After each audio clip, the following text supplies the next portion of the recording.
This is Why Am I a Mets Fan? A podcast hosted by Samantha Croston and Ashley Wenskoski.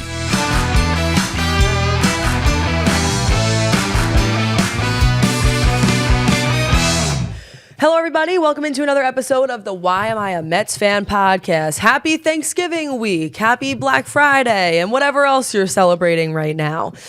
This is Why Am I a Mets Fan? It is a podcast that is based in Syracuse. We are both reporters in the Syracuse area, but we talk about all Major League Baseball, especially in the offseason. We have heard the feedback from Dodgers fans, from other fan bases that you guys want to hear about more general baseball topics, so we will continue to give that to you. Thanks so much for joining us. Hi, Ashley. Happy Thanksgiving week. Hi, happy Thanksgiving to all who celebrate. I hope that we can be thankful for a little Juan Soto under the Christmas tree, you know? Thankful under the Christmas tree. Light the menorah at Count this my point. blessings, light the menorah. Yes, we're talking about Juan Soto. We have to talk about him every episode until we hear something. Yeah, we can't sorry, not. we're just on the edge of our seat. But we're going to talk about other things too. We had Ohtani and Judge who won MVP awards that we're going to discuss, and some other topics at the end too. So stick around. Let's start with Soto though. Let's kind of hear the latest and the greatest. Bob Nightengale of USA Today said that the Mets are clear-cut favorites for Juan Soto. What do you think about that? Yeah, this report came out today, Monday. What is today? The 25th. Bob Nightengale said the Mets clear-cut favorites for Juan Soto. That was a nice little thing to wake up to. Nice little, have your morning coffee, your Monday morning. The Mets are clear-cut favorite. Little sip of clear-cut favorite.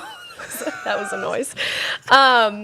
Anyways, Nightengale, of course, a longtime MLB insider. He's been right on some things. He's been wrong on some things. I will say Mets-wise. Aren't we all? Right. I've been right on some things. I've been wrong on some things. Mets-wise, he kind of said that David Stearns was going to be the Mets' next GM a few months before that happened. So I trust him a little bit regarding the Mets. Anyways, he said on Monday that the top 4 teams for Soto are the Mets, Yankees, Blue Jays, and Red Sox, and described the Mets as the clear-cut favorites to land him. He also said the Phillies have not had a single conversation with Scott Boras about Juan Soto. Didn't mention the Dodgers, which I found to be a little interesting, and called the Blue Jays a sleeper. Of course, the Blue Jays made a brief run at Shohei Ohtani last winter, but here's what he actually said in his article. He said there are only 4 teams that are seriously in play for Soto: the Mets, the Yankees, the Toronto Blue Jays, and the Boston Red Sox. The Mets are the clear-cut favorite, executives say, simply because they don't believe there's a soul who will outbid owner Steve Cohen, while Yankees have a price in mind that they don't want to exceed. I mean, that sounds reasonable and fair. Yes, it sure does. No, listen, I'm not necessarily buying into the Blue Jays as a sleeper pick. I feel like they have gone to sleep and they are no longer in this conversation. I would agree. You think Stevie's being outbid by the Blue Jays? Come on. I don't. Sleeper? Enough. Go to sleep. Enough of this. No, I really do. I still think that it's the Mets and the Yankees. Yeah. I do think that no one is going to outbid the Mets. And I do think that still, like we discussed last week, if I had to put money on it, I would still say that the Mets are going to get him. Yeah. But I still do not believe that that is solely based on the money. You had somewhere in here, this is me jumping off topic a little, but I just think it goes well with the discussion. You had a quote in here from Aaron Judge regarding Soto. Yes. Saying that he hasn't talked to Soto since he hit free agency, saying that it was better to give those guys space. Boy, do I have thoughts. Listen, that honestly put me more in the direction of now the Mets are going to get them. Yeah. I mean, you've seen these kinds of things when a boyfriend and a girlfriend take a break, and what are you going to do? Give the person space? Never a good idea to give them And you space. think they're not going to find someone better? I'll be banging down your door. I mean, yeah. Hell yeah. You got to keep on letting them know you still exist. Right. I can't believe he said that. And in a way, it almost makes me feel a little nervous because he's so in that mentality of if you love someone, set them free, that I'm like, is Juan Soto actually really into the Yankees and people are getting this I know. wrong? Are the Yankees like a little too not worried, a little too unconcerned for a reason? And should we be concerned at how unconcerned they are? Right. At their lack of concern. Right. I will say this. Concepts of a plan. Right. Sorry. No, that's actually funny. This is what makes me feel worried. When we bringing it back to the idea of the insider. Yeah. And you said right some of the time, wrong some of the time. Nightengale, I feel like this is worth taking, and I'm saying insiders in general, this is worth taking half a beat on. Like, what even is an insider and how right are they? What's an insider? Who are your sources? You know a guy. Who is he? Inside of what? Right. I'm almost a little, though, today I started to have a turn with this. Like, when I saw this Nightengale report, I was getting, and this is the Mets fan hater in me that will not ever die, like, the media seems so sold on the fact that no one's outbidding Steve Cohen, the Mets are going to get him. That worries me. I feel concerned about that. I should feel happiness, and instead I feel a deep, dark, like, demon, like, devil on my shoulder being like, uh-oh, like, that's not good. I feel like the fact that the whole media is so set on this, it's just setting itself up for like, and the Yankees swoop in last minute and there it goes. You know what I mean? Oh, run into left field and the ball game is over. No, it is high. Sorry. I get it. No like more. Listen, I like this Nightengale character is a perfect example of, oh, the Mets are the favorite. If Nightengale is right, then he's my knight in shining armor. Sure. But if he's wrong, then all of a sudden we got problems if you're a Mets fan. Yeah. You have a question? No, I'm a little surprised, and I said this before, but the Phillies not having a single conversation with him and the Dodgers not even being in this discussion does surprise me to some extent. Like, it being the Mets, the Yankees, and then the Blue Jays and the Red Sox. Like, I know the Blue Jays and the Red Sox have signed free agents in the past, all right? And they arguably operate as bigger market teams, but not the biggest market teams. But we've also talked about this. I understand how good of a player Juan Soto is, but I do get the feeling that despite that, not every team is interested. Yeah. And Dodgers fans are a perfect example of that. We see Dodgers fans in our comments frequently. Honestly, he's not for me with the other pieces that we have and everything else that's aligning for us. Okay. So I guess in that way, it's unsurprising, but I know what you mean to not hear any other names being thrown in there at this point in the game. My only conclusion that I can draw from that is that most people are really, and owners and general managers and people involved in the process, get the sense that the Yankees or the Mets are going to have it. And they're scared away by the price, right? I mean, it is quite the price. It quite is. Nightengale also said that owners and general managers are convinced that Soto will sign his mega contract perhaps no later than the conclusion of the winter meetings, December 9th to December 12th. So this is no Bryce Harper, Manny Machado, we're waiting until spring training, JD Martinez situation. Like, Juan Soto, I think, wants a home. And if I were Juan Soto, I would too. He's signing this deal for like 15 years. Like, guy wants to buy a house. Guy wants to get settled. You know what I mean? 100%. Those meetings, by the way, December 9th to the 12th. So obviously those will, around those dates and leading up to this decision, those will be things that we will be keeping in mind and looking forward to. Because I do kind of feel like those meetings, even Juan Soto aside, is one of the most important days in the off season. Yeah. Talking about those conversations, seeing what happens. So stick with us on that. But yeah, I don't know. Listen, we'll see. The only other thing that I thought was interesting is if you listen to any Yankees sports talk, which maybe some of our other fans in here do, since we're a Mets podcast and they listen to us. There was some. I don't know if this probably ended up on your feed because I feel like we have similar Twitter feeds at this point. Yeah. But there was a guy in Yankee sports talk who was almost like preparing for defeat before Juan Soto even. I don't like that either. He was saying he really was though. He was like, listen, I'm not saying Juan Soto isn't a great player, but Aaron Judge is the best hitter that they have, and that's really our guy. Oh, I'm like, the copium. He was already coping. It was crazy to me. Oh God, should we be doing that? Probably, but like Yankees fans have had a lot of coping to do in the last few months. That brings me to just some Yankees. You already touched on one of them with the fact that Aaron Judge hasn't talked to Soto allegedly. The New York Post also reported that Hal Steinbrenner said Soto was interested in the Yankees' player development programs and facilities. So obviously that goes with what you've been saying for a long time. It is about the money, but he wants to be a part of a winning team and a culture. I think that's interesting from a Yankees perspective. He's probably asking every team that question, but just interesting for old friend Hal to disclose that. Like Nightengale said, the Yankees have a price that they will not exceed, for better or for worse. We talked about that, for better or for worse. Stevie seems like why though? Can we take a beat on that? Like, why would the Yankees have a price they will not exceed? Is it because they cannot pay it? I don't know. Maybe the Yankees are house poor. No, I'm kidding. They're not. What Sorry. could, like, honest, I'm not The understanding. Yankees are not poor. You know what? Like, out of all the times to not shell out money, why is this the time to decide, we're going to cheapo on it? I mean, they have Judge, they have Soto on those hefty contracts, but it's not like the Mets don't have guys on hefty I think that is interesting to like hear that the Yankees have a a full-on like ceiling?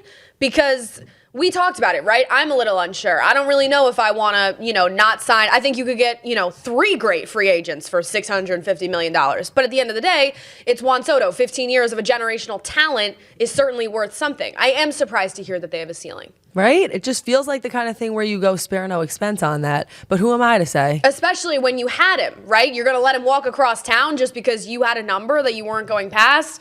Seems interesting. And you know what? That hurts. I just got to say it once because we never discussed it. Like, that hurts. To walk across town? It hurts if you're a Yankees fan and you see your lover walking away. How I will feel. But he's still in your neighborhood. If Pete Alonso walks across town, that is how I'll feel. 100%. He's over there, but you can only really wave. And we'll be happy for him. So maybe that's how Yankees fans feel, but probably not. I won't really be that happy for Pete Alonso. No? Not if it's Yankees. Like, I'll be happy for Pete Alonso if he, I don't know, like finds a nice contract in, Boston or like somewhere unproblematic. The Yankees, I can't do it. I really can't. Right? Go somewhere where you could be a hero. Yeah, you don't need to be a part of that legacy of success. Anyways, and yeah, Jonah, I just combined Judge and Soto. Judge says that he hasn't talked to them, which is just... Look, like, if you're a team making your pitch to Soto, and I know that he knows those guys and he spent a whole year with them, and I'm sure he's on fine terms with Aaron Judge. But if I'm out there and I'm Juan Soto getting wined and dined by Francisco Lindor and Steve Cohen, and God knows who else was there from the Mets, but, like, you have your Lindor as captain out there, it just seems like more of a full court press. It seems like more of a, we are really trying to do everything we can to make you feel wanted. Everybody wants to feel wanted. Everybody wants to feel wanted. The full court press is the perfect analogy. Yeah. Like, I just even feel like there's recency bias there. It's like you want your face to be seen. You want Juan Soto to keep remembering you and being reminded of the possibilities. Yes. Like, how could more talking and even love bombing in this instance be a bad thing? He has a lot of suitors. It's like on The Bachelor. When you see someone's getting no screen time, that's not good. You know what's coming in the next episode. If they're not playing you in the promo, no, it's over. Chances are. Anyway, so we'll see what happens. I really do think it is about to pop, though. I mean, of course, it's Thanksgiving week, so is anybody negotiating on Thanksgiving? I don't know. That does seem like something that Scott Boras would do, so I don't put it past anyone at all. Stevie's like got one phone at the Thanksgiving dinner table. You know what I mean? I could see it. All of a sudden, the photos come out. Juan Soto was invited to Steve Cohen's Thanksgiving dinner, and the rest was history. Oh, God. We will circle back around to it. We're going to move on for now, though, because there's some other interesting and exciting things that happen. Wanted to take a beat on it because we haven't discussed it since it happened. Ohtani, Judge, both win unanimous MVPs. Neither of us were surprised to see that it happened, but the unanimous part, I think most Dodgers fans in our comments, that's what you thought was going to happen, and it did. Yeah, Francisco Lindor got 23 of the 30 second place votes, so overwhelming second place. But also, who are the other 7 people? Wake we're up. voting for Ketel Marte? Like, come on now. I saw 23 for 30 and I was offended. I was like, okay. Also, that's offensive. No, you know what was really offensive? Carlos Mendoza coming in 3rd in the NL Manager of the Year race. Thoughts? We didn't even like discuss that like it was a possibility. I'm appalled. Like, I genuinely am appalled.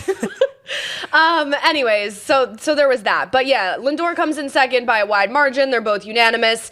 I mean, Ohtani's out there. He's got his dog. His dog's name is Decoy. Decoy's the star of the show. I'm sure our Dodgers fans will know what I'm talking about, with his wife at the ceremony. Very lovely. Clayton Kershaw's announcing it. Seemed like a real family affair for the Dodgers. Did he look happy receiving it? Was he smiling a lot? He did. Because at the plate... Wait, no, go on. He's very stoic. I'm just saying, I've been seeing some really funny things on TikTok lately. I just had to bring this up to Dodgers fans because I just need to know, like, how many times have you noticed this, or do you have questions? Like, him at the plate, he is here. He does not move. All business. No cracking.